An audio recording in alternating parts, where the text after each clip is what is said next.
Is your Alexa not responding to voice commands? This usually happens due to mic issues, Wi-Fi problems, or software glitches.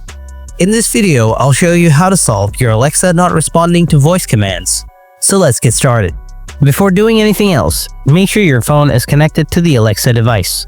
Your phone has a stable Wi-Fi or cellular data connection. Your Bluetooth is turned on. After that, try to follow the advanced solutions. Solution 1. Check the microphone permissions for the Alexa app.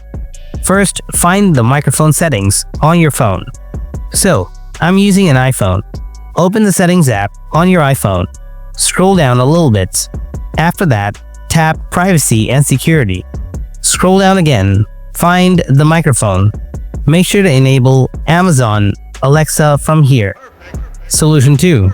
Check if the microphone on your Alexa device is muted. Most Echo devices have a microphone button. If you are seeing a red light on your device, then your device's mic is muted. Press the button to unmute it. And also make sure the volume on your Alexa device is turned up to a reasonable level. You can ask Alexa, volume up. Solution 3. Restart the Alexa Echo. Unplug the power adapter from the Echo Dot for about 10 to 15 seconds, and then plug it back in. Solution 4. Reset Voice ID. Open the Alexa app. Tap on the profile from the top right corner. Scroll down a little bit. After that, tap on the Voice ID. Now tap Delete Voice ID. Then tap Delete to confirm it. Now again, tap Voice ID. Tap Agree and Continue. Allow the mic if it asks. Now read the prompts loudly to set your Voice ID. Then tap Done, and your voice is set it up.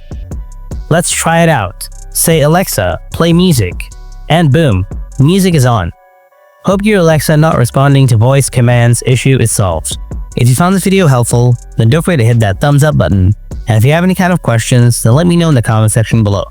Thanks for watching, and I'll see you in the next video. Till then, stay tuned.